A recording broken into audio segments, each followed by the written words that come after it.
Well, guys, we want to tell you, we appreciate all the shares. We appreciate all the ratings and reviews and comments. Hit 5 stars on us on iTunes. Make fun of Bryan's jeans. They're not that short, really. They're scooting That's up. still something to make fun of.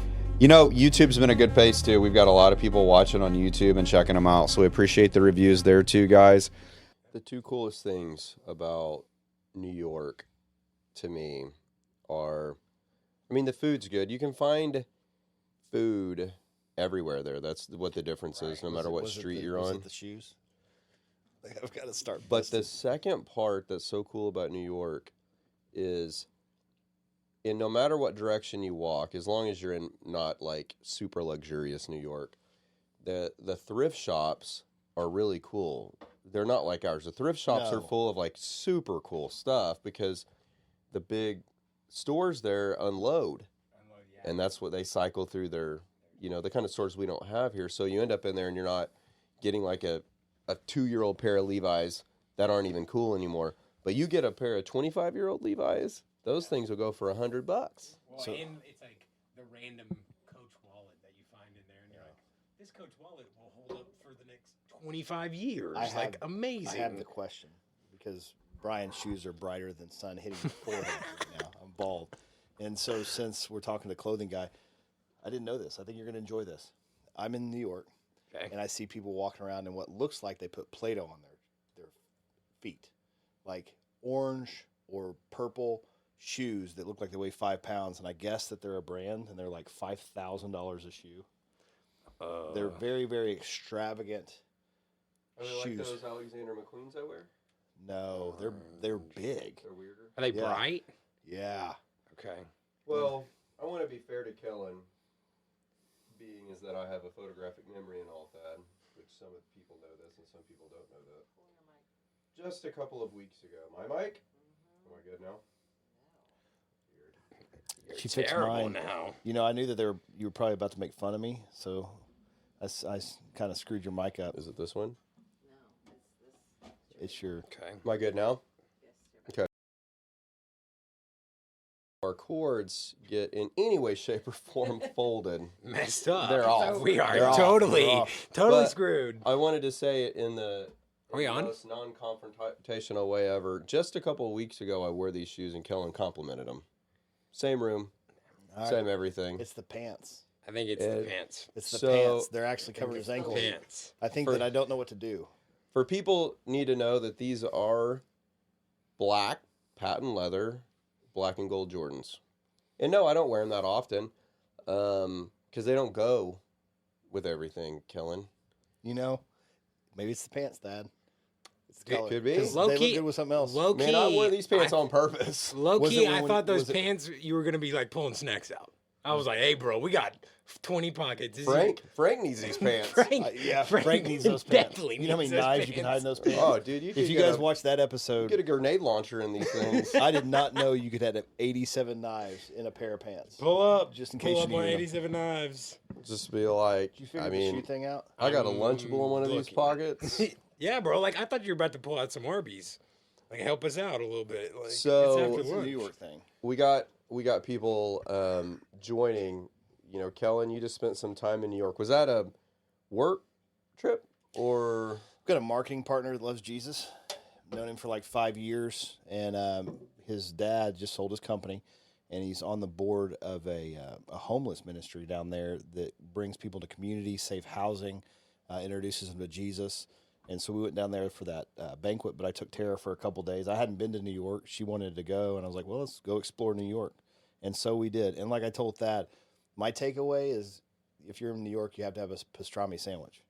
Yes. Like, it's insanely good. Yes. Like, I've never had a Freshly sandwich. cut, It's this good. No, so warm. The meat so tasted nice. better than a steak. Oh, yeah. It was incredible. Oh, yeah. Well, the cool thing about New York, just out of sheer size and diversity, you can walk in almost any direction and get pretty good food in general. You know what I mean? And it's likely going to be coming out of a window or, in one of the trucks or whatever, which clearly you kind of got to watch out for. Yeah, the street but meat. I've Street meat always on had- cards. I've always had a good experience with it. I'll tell you the two things that I love to do as it pertains to Chicago and New York in general is comedy clubs, but the hole in the walls. Not and the big ones are fine too. The commercialized, they're okay. I mean, a lot of comics go through there, but these little hole in the walls, they're hilarious, dude. Yeah, super funny. They hold 60 people. You have to buy 3 drinks, period. And here's the thing, people are like, well, they can't make me do it. They can, because it's included in the ticket price. Your ticket price is like $90. Yeah. That includes your 3 free drinks.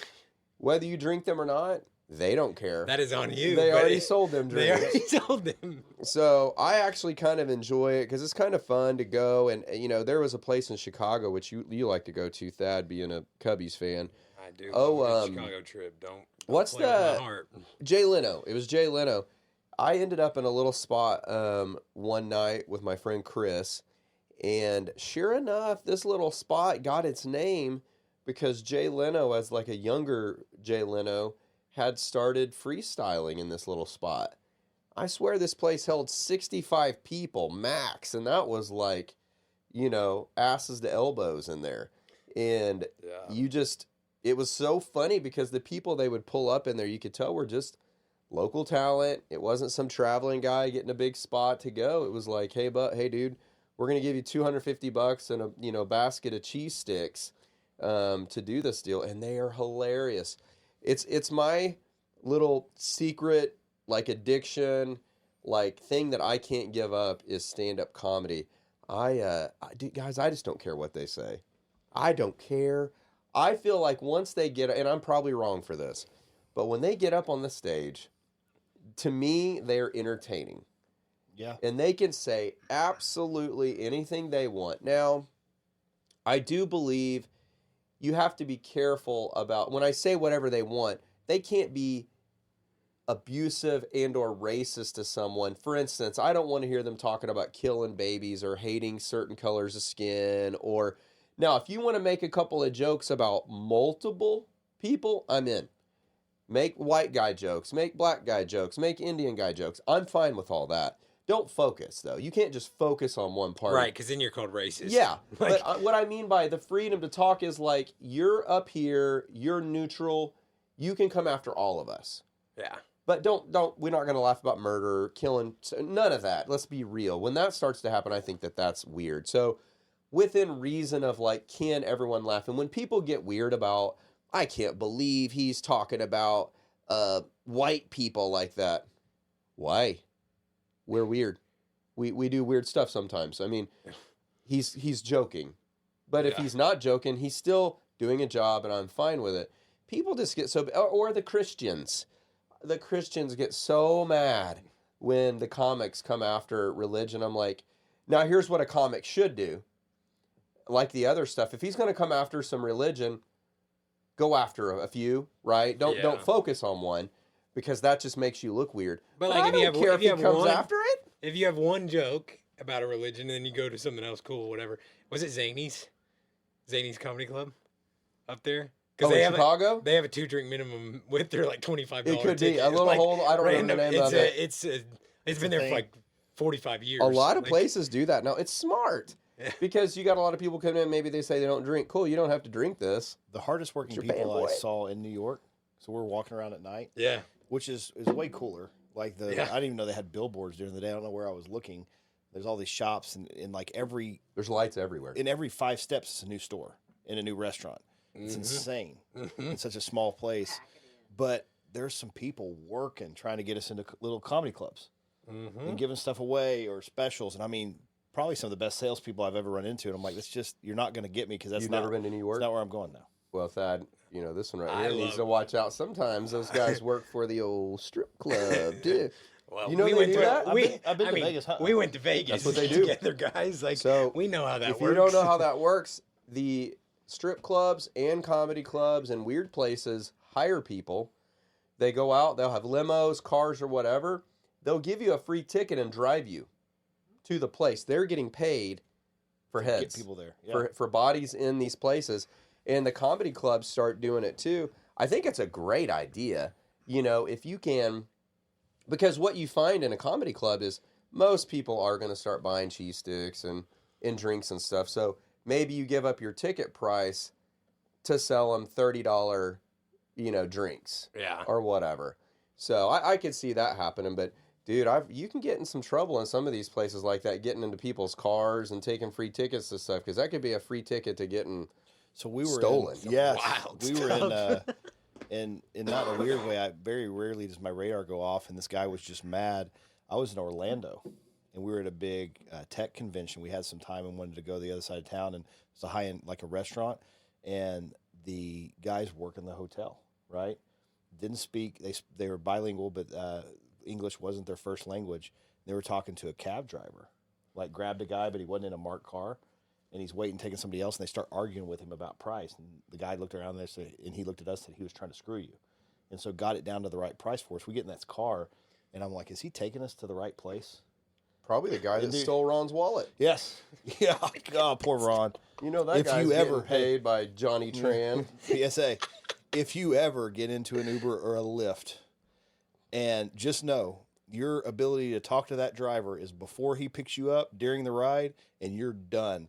We had a friend leave a wallet for 30 seconds in an Uber. That guy turned right, and our friend realized he didn't have his wallet. And we're in another state, and he needs to fly back home. His ID's in there, so we thought. He only had one. And so we're watching the fights and stressing out about this. Get a hold of Uber. They get Bryan connected in like 20 minutes, and the guy refuses to talk to us. And Uber refuses to do anything about it. And he said, when I'm done taking all these people where the wallet is in the back seat, I'll consider talking to you, but they probably stole it by now. And so do not leave anything. Meanwhile, me and Easy are like, well, we've been in a place where we have to fly home without an ID. We know how this works. It's okay. He's going to be able to get home. The dumbest part about calling Uber is that they take zero responsibility because the drivers are contractors. So they'll say, well, we'll contact them for you. Cool. Well, when they don't speak English, this part bothered me the most, I think, is technology so awesome. We get on the phone, and I can tell I'm on the phone with this guy. And I'm like, hey, guy. My man left his wallet in your car. You pulled out. We've identified it immediately. We've been trying to get a hold of you. Silence. I'm like, I know I'm on the phone with this guy. And then all of a sudden, I hear a voice start to talk. That's him, and I can't understand him. And I'm like, okay, this is weird. Then a computer translating is what he's saying. So a 3-minute phone call takes like 13 minutes. You don't feel like you're on the phone at all the whole time. I mean, you know when you get hung up on? Every time you say something, you feel like you've gotten hung up on. That's what it feels like. It was so frustrating. And basically what that ended up being is I got to watch the UFC fights on TV. Me too. No different than I would have done had I been at home. So whatever. So it was that. You're still in there for the last little bit. It was fine. I had a good time with it. I was going to tell you guys I wanted to shift gears a little bit. Thank God the Super Bowl's over. But I wanted to hammer on something real quick. I'm sure that my super conservative friends are going to cry about. Have you guys seen these ads lately on, I mean, I've seen it on Facebook and TV, but not like TV, but like, on streamed stuff with Kennedy Jr. and Kid Rock on this like health thing. And it's like everyone needs to work out. So the message is they're in like the sauna, like with the bike. Well, and I've seen it a little bit. So like 157-year-old Kennedy Jr. pulls his shirt off, still looking like Lou Ferrigno, and then Kid Rock yanks his shirt off, still looking like a guy that just left the lake a while ago. And, the guy that sang he sang live at just like the random music festival. He pulls his shirt off. He's still. Kid Rock to me just looks skinny. And I mean, he's got like kind of a little bit of a beer belly-ish. It's not like big, but I mean, he looks like a guy that probably isn't the poster boy for health, because I believe in, and I know he's probably changed and doesn't touch anything bad anymore and never does anything wrong, and that's fine. But I've got to believe that his weight control is mostly connected to cocaine and not like healthy living, like vegetables and counting macros and micros. You know what I mean? Genetics. Some people stay skinny. Well, cigarettes and Coke. It'll get you. I know he's changed, and that's fine. I'm just saying weird on that. I mean, there was nobody else that they couldn't throw up on the old, like, let's all stay healthy America poster. Really? They don't care. Like Kid Rock? And that's what's so hard for me to watch anything, because there's a lot of shows. Get this, people are interesting, so they made all these reality shows. So now all of a sudden, Joe Schmo, that was dramatic on whatever show was set up, right? They were more interesting than everybody else, so they're a celebrity. Well, they stick that person on every advertisement, right? And so that's what happened with Kid Rock. He just sang during the halftime show. Yeah. And so now he's on every commercial. It's like, come on, dude. There's probably a list of 150,000 people that would have been better at doing the old Hogan shirt tear off thing. Hey, can I ask you a question? For that commercial? Can I ask you a question? Because I could have done it on these peptides, bro. But negative marketing, right? Hey, negative marketing gets as much or more attention as positive marketing. He's so the wrong person that you're talking about it on a podcast about a product. And so again, if depending on the goal, it's going to get spread more, the fact that Kid Rock is representing whatever and it doesn't fit. Well, while we're on this subject, like I just said, I've been loading up lately, and I've been told my friends we are exactly maybe 5 or 6 weeks away from me taking gym pics and posting them all over. We do not need that. Yeah, that's what we're going to do. Hey, we're inspiring. We're going to inspire people to chase their goals and health journeys and spiritual journeys and healing journeys. Health journeys, baby. I'm going to hit this peptide journey. 41 pounds down. Me and Jesse already talked. Here's what we're going to do. Me and him are going to get our smallest children. He has a little girl, I have a little boy. We're going to just shed them shirts, stand by some water, and just start taking pictures. And then we're just going to social media those things. Bryan, bam, bam, bam, bam. Hit Casper. Yeah. That's we're gonna have I'll spray tan. We're gonna have a reflective mirror on Bryan's body. Just spray tan. What Bryan says on his journey is shorts have to be short to show the tattoos. It pertains to Bryan today. We're gonna go nuts on this thing. So besides you being pasty and losing weight, what are we talking about today? Lost all the weight. I'm about to die, actually. How many pounds are you down, by the way? And to be fair on this, so we don't get all weird, because a lot of people are talking about stuff. Nothing crazy was done. I did make some pretty hardcore diet shifts. I've always been okay at working out, but I mostly approach the workout kind of different than you, Kellen. You've got a bulk, you've got some training history. Mine was more about stress relief, to be honest. I don't have a lot of training, although I could watch a video and I can do what I'm told, right? But people have been asking that a little bit, because I went from 4 months ago, I weighed 209 to 210. Yesterday, I weighed 178.5. So whatever that weight loss is. But I'll tell you, the biggest difference for me is that I have engaged trying to train a little better. It is still stress relief for me. I do a lot of steam sauna. And some of the people that know me joke about, he just likes the steam sauna. It's not that. A couple years ago, I watched a documentary on Tim Tebow, who, Lord have mercy, the guy can probably rap, play the guitar. A unit. An absolute physical unit. But he's everything, The only thing Tim Tebow doesn't have that I have is a voice. His voice is kind of weird. If you heard Tim Tebow's voice threaten you over the phone, you would just hang up. He's the softest speaking dude of all time. He that's the only thing he didn't get was a aggressive voice. But really, he probably has the voice necessary to do what he does. Him and Patrick 100%. Mahomes, baby. Patrick Mahomes got that Kermit the Frog voice. Tim did a lot of research on the steam sauna, and with doctors, it's not his opinion.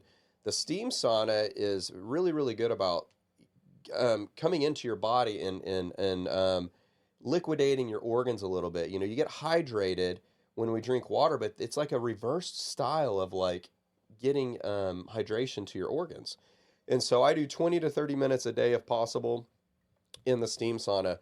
But I would say the most recognizable thing that I can see now that I didn't expect is you can see very defined lines now. So when you're training and doing the regiments, the peptides I'm taking are nothing weird. I've been asked lately, and it's not a big deal. I take a little bit of HGH. I take MOTS-C. I take Glow. And I'll tell you guys the last one. I know what HGH is, but other than that, I am in the Well, moon. Here's the deal. I'll just read them to you guys because people are asking, and we can tell you where to hook up. A big thing I will tell you guys is if you're going to start taking things, because peptides are all over the place now, do it legit. Just do it legit, because One, I can tell you right now as a disclaimer, there's not like a 50-year study on peptides either. Nope. I mean, a lot of what we know is mostly positive, but I've got to tell you, we don't know what we don't know. When I'll tell you before you get into your list, just for people listening, you know, peptides are highly marketed. It's a trend. They're all over the place. They are making differences. And Brian and I've had this discussion because he asked me, I won't touch peptides at this point, personal preference. I've not heard, because the people I know in the gym, I've not heard from anybody about them that won't put like every other, like we're basically talking about old Kid Rock now, right? Yeah. You start off with saying, hey, Kid Rock used to. The people that I know were okay with anything in their body. And I'm just like, you know, that's just where I'm at. However, I do know, in some of the stuff that I'm studying, but again, the short studies scare me, is there's some things when we're getting up and lifting, and, you know, I enjoy it too. So I did lift competitively and a bunch of stuff back in the day, but I enjoy the gym mentally, and it's my space. People don't bug me. It's how I mentally clear things. It's how I get ready for the day and support anybody else. But I have some buddies that are taking some of the joint parts of peptides that have not been able to lift well, and their bodies feel great. In a couple months, they're actually able to do what they couldn't do, is what I do know. But I will say there's just still the short studies, so we don't know what's going to happen to your body in 10 years. Yeah, and at minimum, we got to tell you guys, don't be buying anything that isn't official from someone, because at least it's run through the filter of safe. Safe meaning not mixed up with bleach. Well, I'll say too, you know, you've been through a difficult season, but you decided to get your health in check, and you changed everything you were eating, and you got consistent in the gym, and you started talking about what you're talking about now recently. So all the weight loss and the health that you've done has been a shift in mindset more than where you're at now. And so that needs to happen for everybody, is decide to get healthy if you want to decide to get healthy. You know, and I'll tell you guys, I'm not the needle police, but I don't, I've been asked to because of drastic changes in look. I won't do any steroids. I'm not going to judge people for that. I just believe that for sure is a space that's really, really not monitored very well, just due to what it's for, what people are after. The peptide space, as long as you're running through someone official, there's quite a bit of compliance around it, because one thing that our country does do is they make everything compliant, and they do that so they can make money. Yep. You know, that's about the money. But at least in this particular phase of the industry, it helps increase safety. But I'll tell you guys what I'm on. I have 20 units of HGH. I do 10 units of Diamond Glow. I do 10 units of MOTS-C and 10 units of testosterone. 3 days a week, and this is a big one. A lot of people, this is one that has actually a lot of study on. This was one of the original peptides, and this one's more about, they would call this more the fountain of youth. This one was discovered in a pretty official way by doctors in science to be something that has gotten a lot of stamps of approval. Again, disclosing we don't know what we don't know, but a lot of work has been done on this one. NAD+. NAD+ has been pretty well known as a body healer. Isn't NAD+ at like Sprouts now too? You could probably get a version of it. It's not going to come in needle version. And, you know, anything you can do, pill versus needle, there's a difference in power. We know that. That's why you get IVs at the hospital, right? Hey, I do want to, while you're talking through this, I do want to say something though too. And disclaimer, we're not doctors. No. Like, Well, consult a medical professional No, before but you just start during this taking this stuff. conversation, one of the things I appreciate about the randomness of Brian, like being on, like just talking through a journey, right? So this is Brian's journey. Now he's going to share some exacts. Is, man, social media is rough, and so a lot of people try to get in shape and they look at people, and even in our gym, like I'll go in there and Brian's worked out and I'll like point at some people, and there's a difference between, I like to work out all the time and I eat pretty right, how I look and other people look. And a lot of the things that you think that you want, people are taking things. And a lot of those things necessarily are not safe. And so if you're on the social media bandwagon, you know, that's why it's so important. The inside of you, it needs to be healthy too. And that's the reflection of deciding to get healthy. And so no, and don't shoot for some perfect aesthetic, because a lot of the lines and the things that you're seeing, or when people have no body fat but their muscles are really, really thick and big, it's because they're on things that over time couldn't be good for the inside of them, right? So don't make that the standard. Well, we do know for a fact that steroids have been studied for a long time. I mean, we know exactly who you are too, by the way, guy. Steroid guy, we know you. We can see you from a mile away. I mean, Jose? And Jose we Canseco? know what that is long-term on the body. Ron McGuire? Long-term on the body for steroid guy is very, very bad. And when I see these men in their 35 to 45 range that aren't athletes, they're just trying to be cool at the gym, working out and be big. You guys are going to be crippled soon. Yeah, well, and CBum, And you're weak. You're not that strong. You're actually weak. You're filled with water and needle. You know anything about CBum? Was the so they have a more natural bodybuilding class now. Back to kind of trying to look like Arnold, and he's been most compared to Arnold. He started steroids, and he shares his personal journey at 18. He's already retired, and he's 30. And he's retired, and he's like, yeah, now all I'm on, because I have to have maintenance, is this TRT thing. He said, because all the stuff I was taking, I have kids. He said, it would have 10 more years, it's no-go. Yeah. It's horrible for you when you get into that range, but, you know, I'm a little bit biased right now. I can't stand steroid guy, so for one reason or another. But I want to get into our topic today. Our fifth topic. Sorry. Our first topic. After Sorry, we a few talked people about alive will know the what that gym means. and everything else. I'm going to hold off to making fun of Brian's shoes till the end of the show from now on, because this went sideways fast. I've been posed a question a lot lately, guys, you know, as we kind of get into a few minutes of kind of the meat of this. You know, how do we know God's real? You know, and that question gets posed all the time. And I think it's a very fair question. I've been very public the last couple of years with that. I don't know that I believed truly in the God that I was being sold all those years, traditionally, the stories and all the other things. That you know, like I said, not bad intentions. I don't think it's always bad intentions, what we were brought up in. A lot of us were brought up in a similar fashion. And I don't think that it was ever anyone's like, evil plan to make you believe in this weird thing. I just don't think I ever had a true connection or experience. And so as I got older in June of 2022, a couple of things started happening. We've discussed a little bit before that I was like, man, something about this guy has to be real. Something about this thing has to be real. These are impossible. And I'll tell you guys, the whole point of this conversation wasn't to rehash the same things. It's to another thing happen. Another thing happened this week to go, man, God is real. And you know what happened through that, before I even tell you guys what it was, is immediately within hours of it happening, I was given the opportunity to share this story with no less than 7 or 8 other people about it, a few of which would probably be sitting in the same boat of church hurt, not sure, this is weird. And guys, this all plays into this topic that we've had kind of weaving in and out of every episode about it's super important to share what you believe. It is. Yeah. But man, it's a lot more impactful to share what you've seen. And so the other night, I'll tell you guys real quick, I've had a weird couple of weeks and months. I won't get into the details of it, but it's not too hard to decipher. But it's just been very, very weird. Manipulative, unreasonable, definitely a spiritual attack in a lot of ways, because a lot of it doesn't make a whole lot of sense. But nonetheless, I'm starting to get to this place to where, like, God, what are we doing? What are we doing? You know, everyone involved in scenarios has a little bit of wrong on their side, a little bit of right on their side. I'm not perfect. I make tons of mistakes.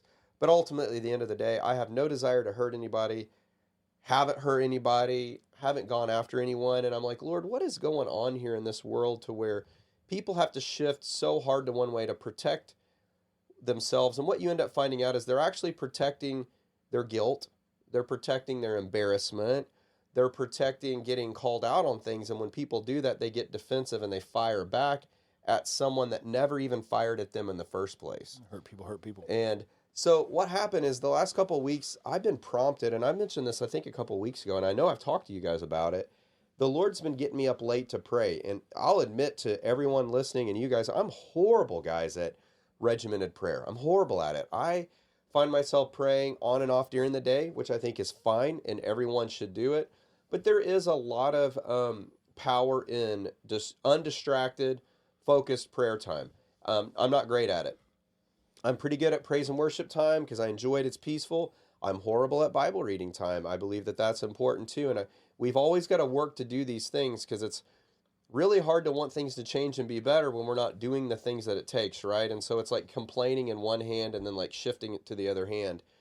So I want to be on the front end of admitting that. But for the last probably going on 3.5 weeks or so, I felt prompted late at night, and it's because God has a funny personality.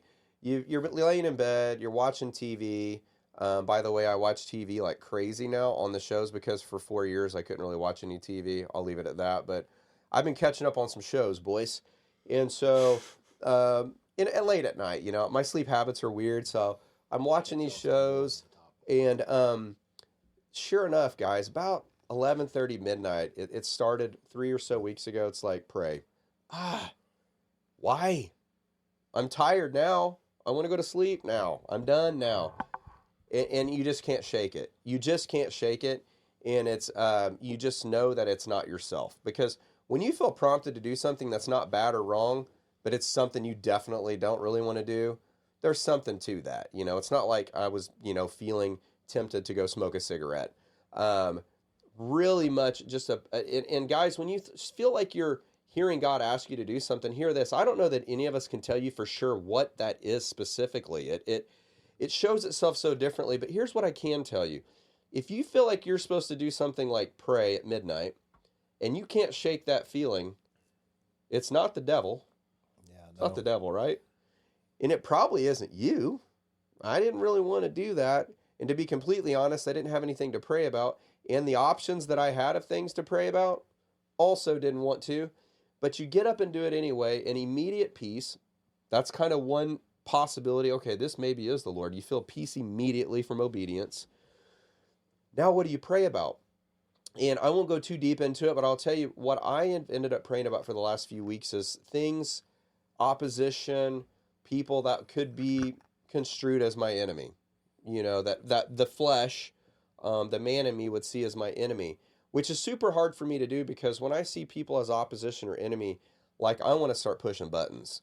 Like I'm ready. You've already turned me on. I'm ready to go.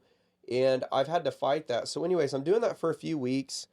Things aren't necessarily going how I would want them to. If I'm being honest, I'm doing what I feel like I'm supposed to do. It's happening for going over 3 weeks now. And I don't see it going in the right direction or even any glimpse of it. And so we get to Journey. We've talked about Journey before. It's kind of like Band of Brothers, not exactly the same, but for people listening, these are opportunities for men to join a small group and get accountable and look to change. It doesn't matter who you are, where you came from, what you look like, or what you do. You're welcome to come. And so if you ever want to get involved, send us a message and we'll get you somewhere to get involved. And we're at our meeting. We do it at my office here. And we do this thing that's called a sailboat story. A sailboat story is kind of like a story to where you're talking about where God has brought you from. And clearly, God is kind of symbolic of the sailboat, And it could be a story that is 3 days old. It could be a story that started when you were 10 years old. And so they get around the room and they get to me. And I guess I hold a position of moderate leadership in our group, meaning that I helped start our particular group with Mick, and that's the extent of that. You're just kind of facilitating, hosting, kind of like the position you would take a lot, Kellen. Even though you started Band of Brothers, you don't get weird about running it. It's like, hey, I'm with you guys. I need this too kind of thing. If I wasn't leading this, I'd be joining it type of thing. And that's the right heart position, I think. Well, and on those, when you're circling guys up, I mean, regardless of the position, coming in and having a voice and being vulnerable, you're there as much for you and your need to recharge and be vulnerable as everybody else. So 100%. More facilitator. You'd be there anyway for the opportunity. It's just you just happen to be the one presenting the opportunity. And so we go around the room. Great stories, man. I'm moved emotionally, but when I'm hearing them, I'm actually getting more mad because my sailboat story a couple of years ago would have been one of like, oh my gosh, this is crazy. The change, I believe now, the experiences, the things that started happening, and it was a lot more positive. And so when they get to me, and this is just my personality, I don't see any reason these days that I'm older to try to mislead you or lie to you. I've always been pretty aggressive and direct. I've been known for a long time to maybe shade the gray if I could convince you of something. Sure. Exaggerate if I could convince you, kind of sell you. Well, a couple of years ago, though, I just decided, I'm just going to let the situation, the circumstance, the temperature speak for itself. You know, if people want in, they want in. If they don't, they don't. If they want to be in relationship with me, good, bad, ugly, they do, they don't. And so I get to the point where it's me, and I just look at these guys and I say, look, you know, in past years, you would have heard a story probably of more of a success or something more positive. But I'm going to tell you guys tonight, I didn't even write it. I'm pissed. You know, I've been living through a very, very manipulative period of time that if was just shown, that 9 out of 10 people would go, that's unbelievable. But then those same 9 people would go, oh, we've seen this happen over and over and over from the same scenario. Like, it's not that big of a surprise to most people. But when you're living in it and people can't recognize certain people for what they're doing because they're really good at just recycling patterns and inserting new people, then you never know. So it's just been this hard time. And I just said, I'm so pissed off right now. Just some stuff in my life as it pertains to personal and professional and just stress. I've just been tougher than what I would really like for it to be. And I'm really wrestling with multiple areas right now. So I just don't have a positive story for you guys this year. I'm really just kind of mad. I've got a little resentment and I'm kind of pissed at some of this stuff, and I'm sorry. And, you know, I said, I'm sure you guys can understand. You guys have businesses and things aren't going right. You got personal life and these other things and friendships and relationships. Things just aren't going right. And you're wrestling with it and you don't know what to do with it. That's where I'm at. It's just kind of all caving in on me right now. And Mick, who's a beautiful human, says, Bryan, do you remember not last year, but the year before at our overnight retreat, we were in our small group and we just felt the Holy Spirit call us to lay flat on the ground and pray together, me and Mick. And I said, I definitely remember that. And that little story was just crazy. Mick and I had the same feeling at the same time. And another time, guys, when you can maybe decipher that God's there is when you have the same feeling to do something that's pretty off the wall, you know. We've had it happen in this conference or in this room, in this podcast room. Phase of it's the most surrendering position that you can be in. So I think that to me that's the look, you know. It's the most surrender, and it's the thing you don't want to do. Yeah, it's weird because you're submitting when it's when you want to control things. So what ends up happening is we do that. I get up off the ground praying with Mick, and I still feel a lot of tension, you know, just things that aren't going exactly, I think, the way they should go. And in my mind, I'm thinking if the right people knew the right things and the right communication was happening, we wouldn't even be going through this. But because of weapons, because of spiritual warfare, it's just how it goes, you know. So it's over. We end. I'm going to come back and turn off the lights, and people are starting to phase out. A guy pulls into our parking lot, walks in. I see him talking to Mick. I couldn't remember his name because it had been a couple of years since we had engaged in communication, but he was in our original journey group. And so what ends up happening is I see him talking to Mick. No big deal. I'm not thinking a whole lot about it. Mick points at me. Well, he was looking for me. So the guy walks to me, and I won't say his name on here, but I'll tell you guys this. I couldn't remember his name. I knew who he was, but I couldn't remember his name. And he says, Bryan, I just need you to know something. I have no idea what's going on, but on January 5th, the Lord told me to start praying for you. And I said, okay. And he says, I've mean to call you ever since then, but I didn't know if I'd be able to get through. And to be honest, I'm very nervous. I'm shy. I don't like doing this. In fact, when I pulled up here today, I was just going to play it off and act like I was looking for Mick. But when I got in my car to leave, he was across town in another journey group. He goes, when I got in my car to leave tonight, the Lord forced me to come here to see if you guys were still here, to look for you. And I got scared when I got here, but Mick pointed at you and you were here, and he was like, oh crap, I've got to go talk to him. The guy comes and talks to me, and he's telling me this. He says, on January 5th, the Lord told me to start praying for you. I don't know what's going on, and I don't need to, but he needs you to know he knows all about it. And I just stared at this guy. What can you do? What can you do at that point? You're like, I'm telling you guys, the last 3 weeks in prayer, one of my biggest, not demands, but just like, Lord, what are we doing here? I need to know. You're here. Something's up. Show me something. 30 minutes before this is happening, I'm laying on the ground just saying, look, I'm not perfect. I'm an idiot too, just like everyone else, but I can tell you there's so much here that I don't understand why we're doing it this way. It's so much easier in different ways. You've got to give me something, or I can't keep doing this. You've got to give me something. And for this guy, who I can't even remember his name, what ended up happening when he left, I actually had to call Mick and be like, what was his name again? I know he was in our original group. And he goes, Bryan, he just told me. He goes, how do we ever question if God is real or not when stuff like that happens? Yeah. Impossible that could happen. And even crazier than that, dude, there are so many people on this planet that have much harder things going on. And God is still addressing those issues, but still addresses my issue. When I start to think about how powerful it is for God to send somebody and make it, and this is the part that maybe is a part of my opinion. You guys blend in here as you see fit. He didn't use somebody right there that knew me and knew what was going on to where I could just feel comfortable about it. He used someone not even in my phone contacts.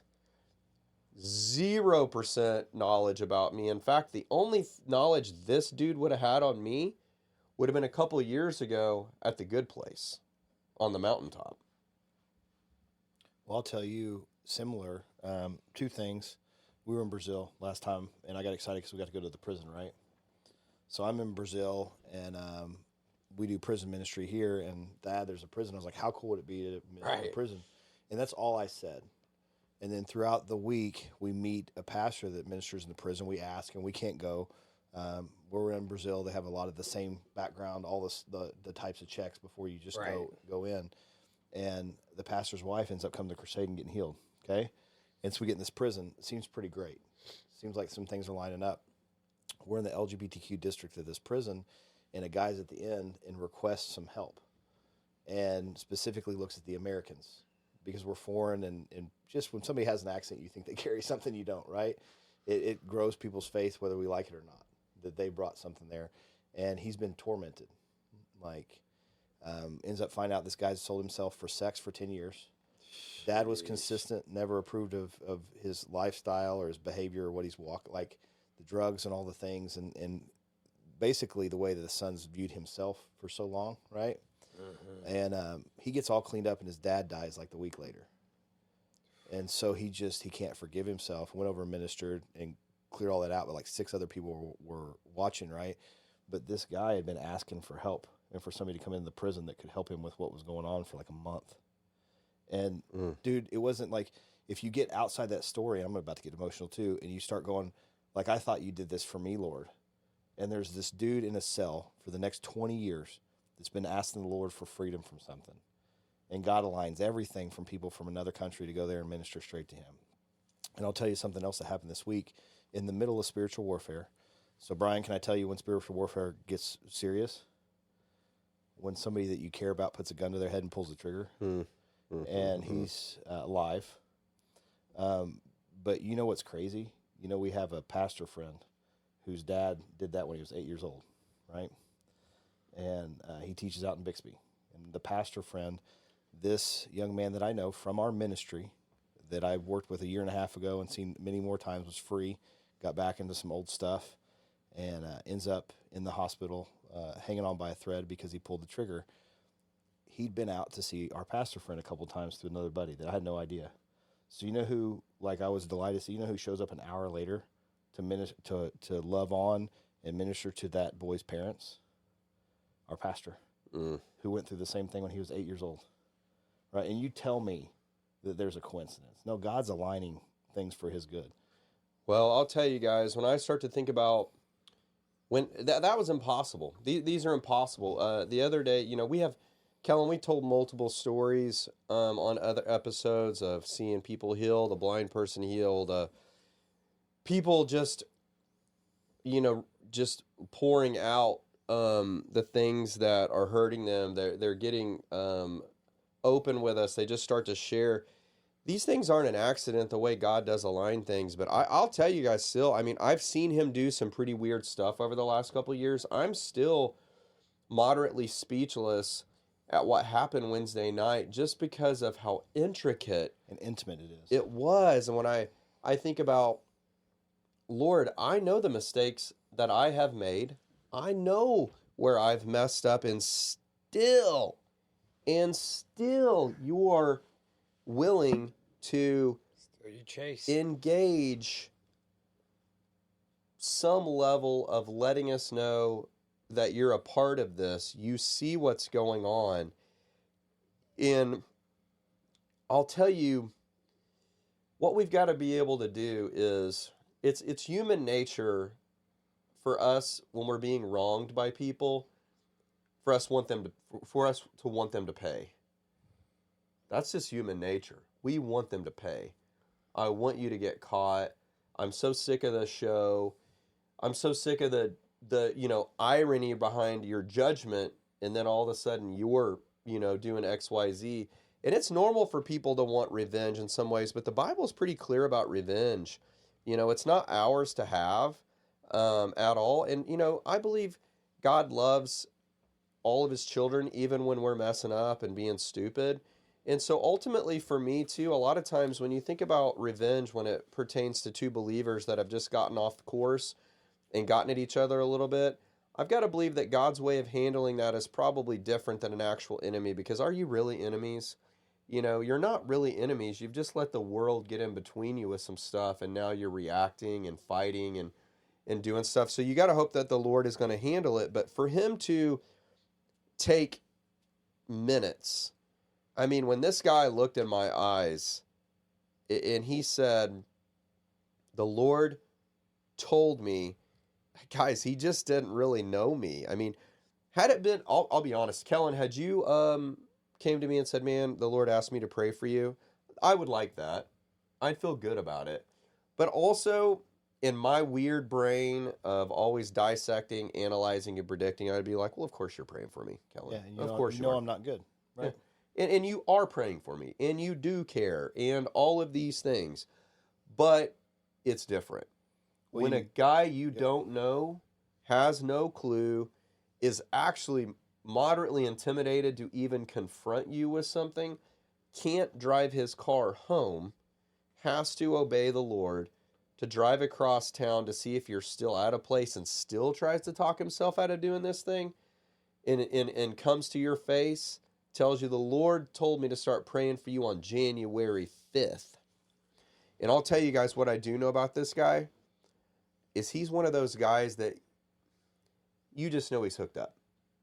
He's hooked up. He's not a faker. He's one of these guys like Hooked up in a good way. In a good way. Just say like like hooked up, but like abiding. Like yeah, He's super. Like, in touch. Corey. I'll give you guys another name because this isn't the guy, but like Rick Collier. You guys know Rick Collier? He's in my group too. It's these kind of men to where you just know they've been doing their best for quite a while, and they're examples. They're abiding with Christ. They're not going to be the poster boys for cool or muscular or great looking or fashion or cool cars. They're just dudes. But that's what's important about these guys is they're abiding, they're pure, they're authentic. And so what God knew, because he knows us, He knew what you needed. he had to send me someone that people probably wouldn't understand.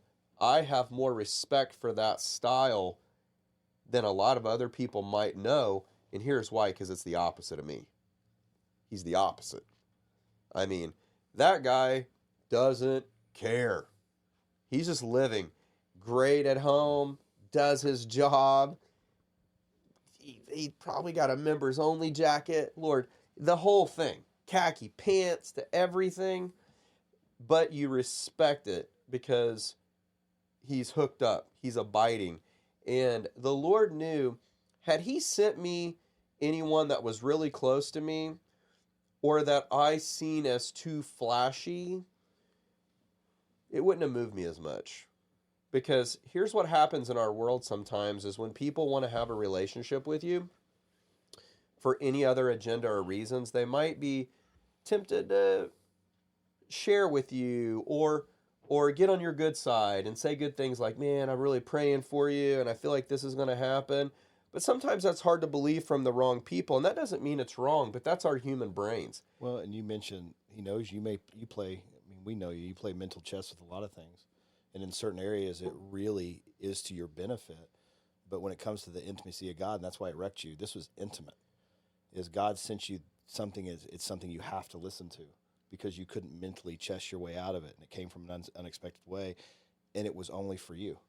And it took somebody listening and going out of their way and being obedient. It rendered me speechless. But like I said, what was really cool about it, it was good to hear. And but not long after it, I was able to share that story with 3 people right away. 2, I think, that would wrestle heavily with supernatural stuff. Then just last night, I was able to share it with 2 more people. 100% wrestles with the supernatural of if this is even a real thing or not. And so what I thought that it was really cool that God did with that is that it's super important, like we say, to share what we believe. But my gosh, guys, it is so different when you can share what you've seen. And because when you get to share what you've seen or experienced, the person on the other end of the conversation, now they just have to believe you or not. When you share what you believe, there's a lot of perspective and opinion and context that goes into it, and maybe you kind of agree to disagree on certain things. But if I look you in your face and tell you, hey, this impossible thing happened, you're either going to believe that and be moved by it, or you're just not going to believe me, which is more rare because a lot of times people don't have any reason to not believe you a lot of the times unless you've given reason. Well, we say that we overcome, and you can see it now. Like, for those of you who can't, you're lying. You can see that there's a lot of darkness in this world, especially with the files being dropped recently, all the garbage on social media, the media being paid off. A lot of you can see all of it. And to see a good God that works through all of that and works in the supernatural, I mean, it's comforting. And I'll tell you from what a lot of people get wrong from what you said, Bryan, that's really important is when you're being attacked by another person and you can't do anything about it, and you got to strip control, you want revenge, and God calls you to pray. And not just for the benefit of the other person, but you're harboring, like somebody did something to you 6 months ago and they keep going. When you don't forgive, they're plaguing you every day, and you're holding it in your heart. And unforgiveness is a cancer. It's a cancer to your entire life, and God loves you enough to call you up at 11 or 12 to pray. And the other things that we suck at when we communicate with each other and we work with each other, especially men. And marriages can get hard too, but especially men, we want each other to be better, so we always highlight what's wrong. Yeah. And we very rarely champion the things we're doing right. So if we hear that all the time, but we're left our own, and Bryan, you're going through a season of war right now. When we're handling hard things, we're going to do stupid stuff, say stupid stuff. We don't want to, but we're not perfect. We're God's children. Anybody that has a kid, they do the same things with their emotions. So when we're in a month of emotion, we're going to do things we're not proud of at times. And we can begin to judge us. And you know what God did for you that I think he's doing for anybody listening. And he wants you to know he's close to the brokenhearted. He cares about your heart. He cares about realigning your heart. And he wants to help you overcome within yourself all those actions and all those thoughts that you're not proud of, because he still is proud of who he made. He still wants to be close to who he made. He wants to realign the heart. And we're far harder on ourselves. And the detriment to being hard on ourselves outside the miracles is we can start to draw away from God, because the way we start to think about ourselves, we assure ourselves that he's thinking the same way. And that couldn't be further from the truth. Just like a loving parent, when your kid starts to do actions that aren't normal, you're not thinking, oh, well, you're not my kid anymore.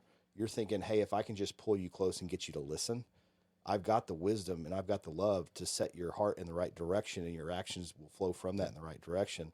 And that's what God's got for you. So if you're beating yourself up, man, I would ask you to just accept that God loves what he made in you, that if you'll draw close, he'll help realign and help you let go of that unforgiveness. And he cares more about your heart than he does your actions. And I think also on that of like dudes highlight negativity, and because we want people to get better a lot. And going back to the finding safe people conversation, you need the person that's like, I see you in the fight. I'm here with you. You need the fighter, but you also need the guy that's like, It's encouraging you. Hey man, like I can't fight, but I can tell you like 10 ways that you're awesome. Yeah.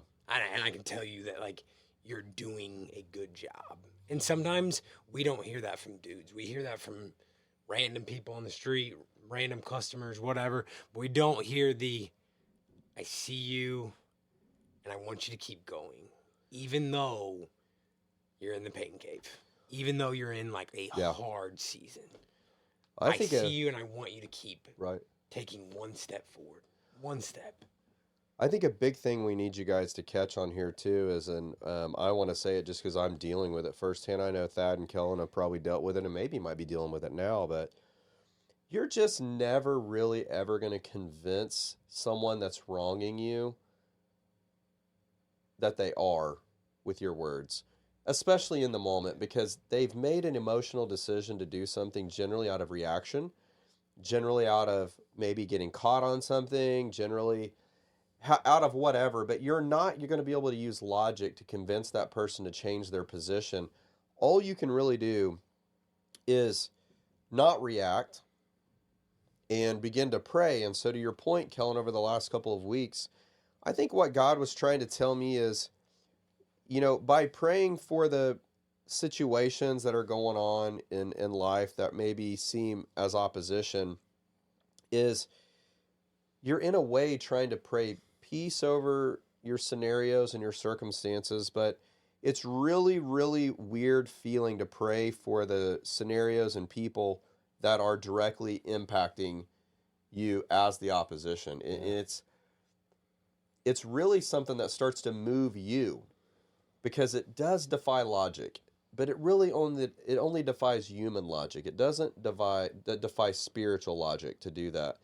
There's many areas in the Word to where God is reminding us that praying for other people is the key.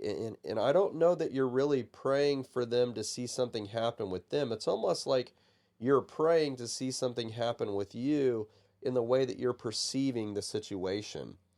And I think that we want you guys to hear that if you can find a way to do that, it's really, really similar to forgiveness. It's in the same vein as forgiveness. You got to start praying. Well, it's the part of the process for forgiveness. Yeah. The first part that most people don't explain, and that's the hard thing with what we've walked through, is you've got to invite God into it and be transparent with Him, and understanding your design, that you're not supposed to hold those hurts and that weight in your heart, but Jesus can. And so I've got to invite Him in. And the second part is for those that are wronging you.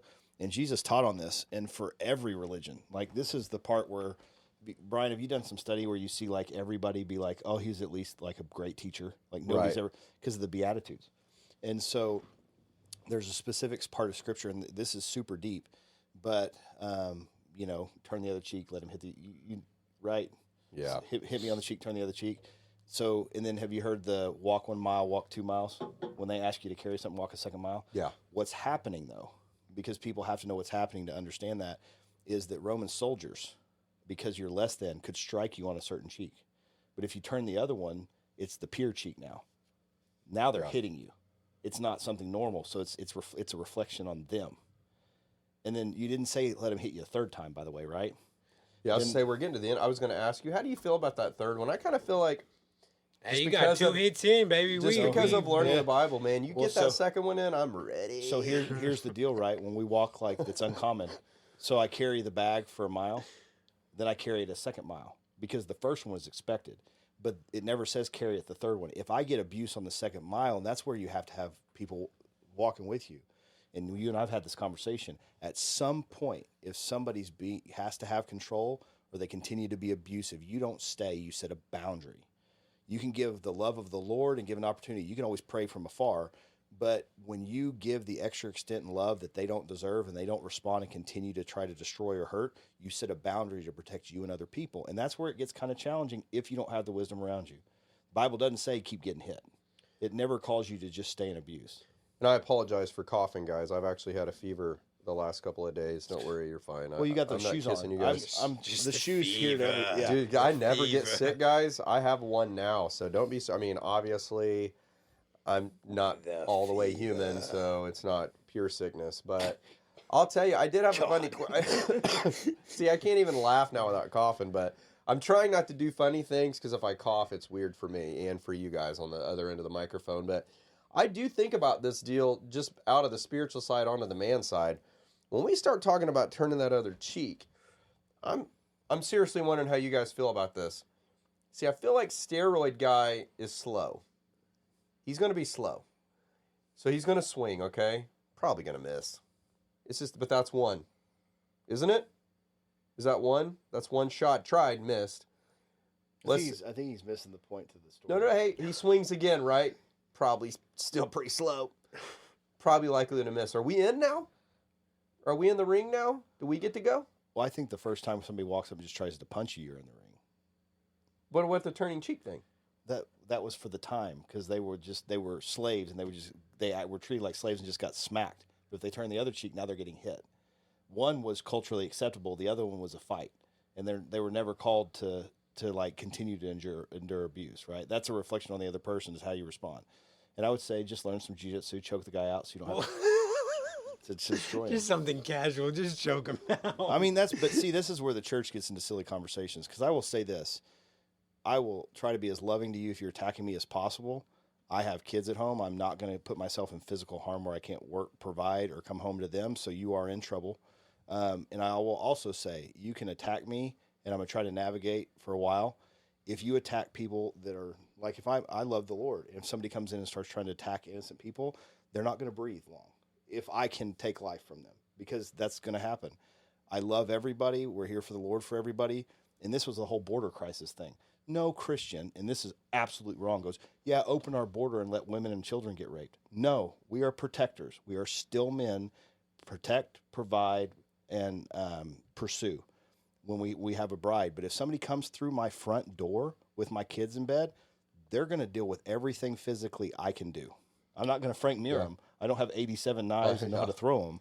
But, I mean, maybe after that one he let me hold. It was, well, I mean, had like two handles on it. Man, if we're talking about I don't have to even dodge or absorb the second blow, good. Again, different scenario. Even different better. culture. Even better. There's these things called Bible studies with these old guys. And I really think when we get into these topics, that we need to sit down and understand the full context of it. The harder they fall. But I mean it like, and sometimes we're supposed to stay out of it, but part of, and I've taken testing on this, part of how God designed me, if something's like, I have to watch how I say it, but I've been at Walmart, and some dude walks up and starts being jerky. The person in front of him just says, move, and it's a female. I go, hey, dude, look over here. I'm your problem now. Like, this isn't okay. And we also, instead of stupid cell phones, I saw a Disney thing where a big dude, you were talking about muscle heads, like attacks. What's your biggest one? We attack some woman, and everybody gets their cell phones out. Like, every dude that loves the Lord should dogpile that guy and get him off that woman. Well, first of all, take your watch off. Then step two. Hey, you know where we are good. Just to end this terrible conversation, where we are good is that you and I, we're not professional like John Jones. Like, you know how actually terrible it would be to be a ranked UFC fighter and end up in a bad scenario and have to fight and hurt somebody, because you can go to court quicker over that because you're a walking deadly weapon. I'm a professional adrenaline junkie. I'm Is there a rampage video? I'm a professional adrenaline junkie, and what that generally means for people, and anyone who's been close to me for a long time knows a couple of different things. It means he's never talked about fighting anybody that wasn't giant. You notice that? Oh, it's always got to be a big guy. I want your biggest boy. You send in some normal looking dude. Bye. I'm not going to get killed by a normal guy. If I'm going to get worked, I want it to be the jolly green giant. Lord, give me Mr. Clean. I want the biggest guy you got, because if I win, now I can talk about it. It's a win-win. If I lose, goes wrong, he's like, well, look at the guy. Of course, but I gave him hell, right? I will point my skis at the top of a mountain. I will run into the ocean. I just adrenaline junkie. I used to ride motorcycles like an idiot. I'm the guy behind a sled on a car when there's not very much snow on the road. I just love anything that can put you in a weird place. And I've realized too, as I've gotten older, I've gotten a little less like that, because you have kids and you start to worry about, and you mentioned it a while ago, you got families to go home to. So I do find that I think a lot more about this stuff than I used to. Even when I go skiing now, I used to just be like, ah. Now I'm like, oh crap, don't die, don't get hurt, don't this, don't that. Don't die. Yeah, you literally don't. If 20-year-old guys that are single, we don't actually think. We just go, that's going to be fun, and we go. That sounds like a good time, and then we go have the good time. I will tell you, in honor of the name of our podcast, Get Canceled, I'm a little bit like, what's our country singer that died recently? OU. Oh, yeah. Toby Keith. You know, Toby talked about You're as he good had as just once like a was, minute you or ever two were, left yeah. in him or whatever. You slide a drink my way. One, you probably unlock Pandora's box. I'm going to be stupid. So I would just say don't do it. But if you are going to do it, send in the Jolly Green Giant. Because I want to go. I feel like we're at a place, guys, to where we've had a lot of fun today. I enjoy the conversation. I hope that you guys did too. It's super important to us that you guys share the podcast. You can find us on iTunes, Spotify, or iHeart. Also, we are on YouTube. So essentially, any platform you get your podcasts, we are going to be there. We appreciate you sharing them. The two things we need you to do the most is go to the top, hit the 3 buttons, and click share. You can copy and paste that into your social media at any time. As well, if you slide to the bottom of any platform, either in the podcast itself or in a singular episode, it'll give you the opportunity to give us 5 stars. We'd appreciate that. Anytime you have a question or a concept, a topic you want to talk about, we're ready to talk about it. We never ever say that we know exactly what's going to happen here. We just like to pose the question. We like to pose experiences. Like today, when we talk about impossible things that God did, I mean, there's no other way that can happen, right? There's just no other way. So if you have experiences like that, we want to hear about it, because I think what it does is it facilitates people to be able to hear something maybe they wouldn't hear before, but it also inspires faith. And I'll tell you, too, inspires a lot of faith. There's a lot of people that haven't encountered anything they'd call supernatural, but people that have. And the more that I have, and I know Bryan has just shared how God's moved, I've actually had people pull me aside, take a deep breath, and share something that they've encountered that other people just wouldn't listen to. They felt heard and excited. Like, God moves in all kinds of amazing ways. So I'd encourage you, too, if you want to share with us that you guys have seen things or that you've encountered some things with the Lord that other people couldn't handle, we delight in that, too, because there's not a limit on God, right? He's God.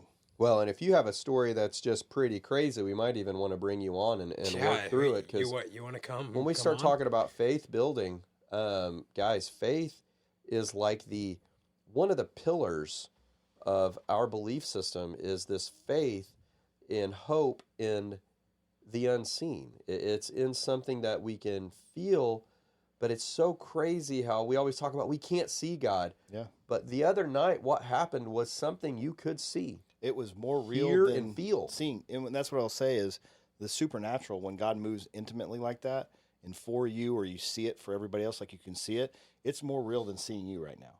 And until you're in it, you're like, that was more real. And I'll say it this way, too. The Bible also teaches us that we're not just physical. Like, it starts from the inside. We're a spirit with a body.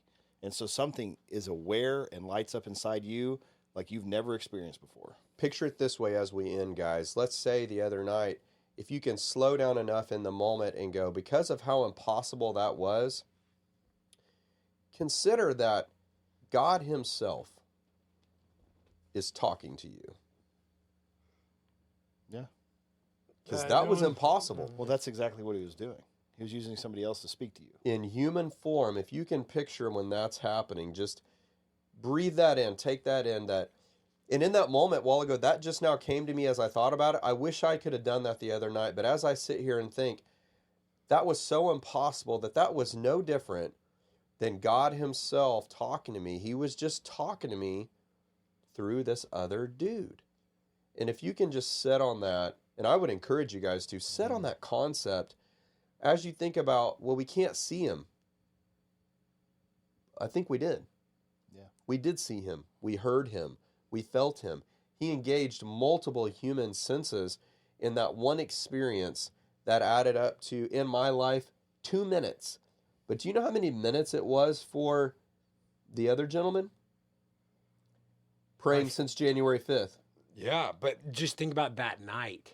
Like, that night, he went to another group, did his thing for as long as they did it for. 2 hours. And then he drove over Didn't even know if I was here. Let's say it's 20-minute drive, because everywhere in Tulsa is 20 minutes. Drove over, so 2.5 hours already, just to give you a word. Well, not just to, like, here's what I love about God, because I've talked to this, and I brought up one other time with my kids.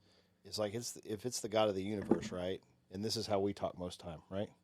There's other ways that we communicate, like email's real, text is real, but it's still real communication.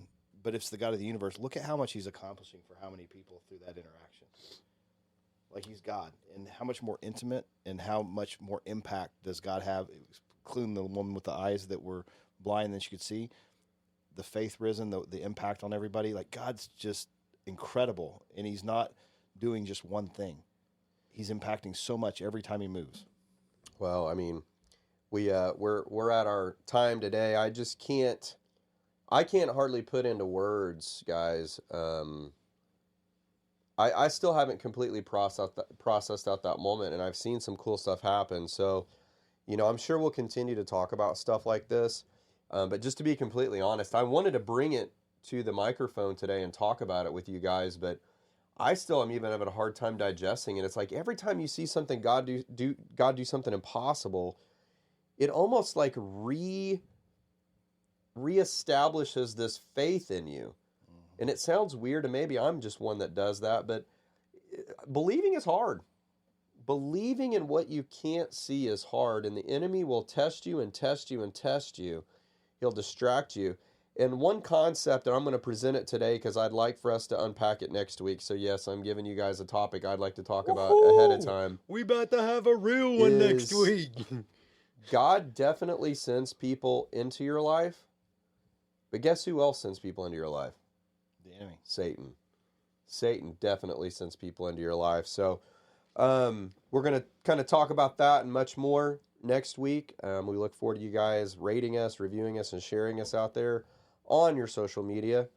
And Kellen, would you like to pray us out? Yeah. Man, Heavenly Father, we delight in you and the things that we can't see. Because so often for those of us that experience it, the things we can't see are more powerful.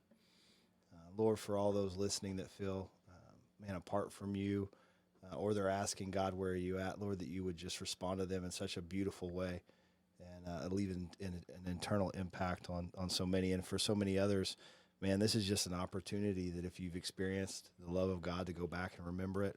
Because in so many seasons we walk into something hard and our flesh has something to say and we forget how God's moved in the past. So I pray that your remembering blesses you. And for anybody else that's stuck, we talked about being just stuck in the things that we do or think, and you're thinking less of yourself. I want you to know, and Scripture is clear that you are eternally valuable. Scripture says that you are more valuable than anything on this planet, that if you sold yourself for all of creation, you would sell yourself short. God delights in who you are, not what you do. And you can sit in who you are and cry out to him and bring what you're doing to him if you want a shift, or that person that hurt you, or the thing that you can't get over, if you need to forgive yourself. If you just bring Jesus into that to carry it, you'll start to get some freedom. Just trust him in the prayer and trust him bringing him close. And that's my heart's desire for you today, that you would have an encounter with God, as we all three have. And that's why we talk about what we do, not from just what we read, not from how we raised, but the actual encounters we're having with the living God that wants to know you too. And by that, I mean, he created you, but he wants to hear your voice and he wants to be invited in. So I pray that, you get the same peace and joy, Lord, and miracles in your life, just as we have. And Jesus, we just honor you. We pray all this in your name. Amen. Amen. Don't forget To get canceled. To get canceled. It's the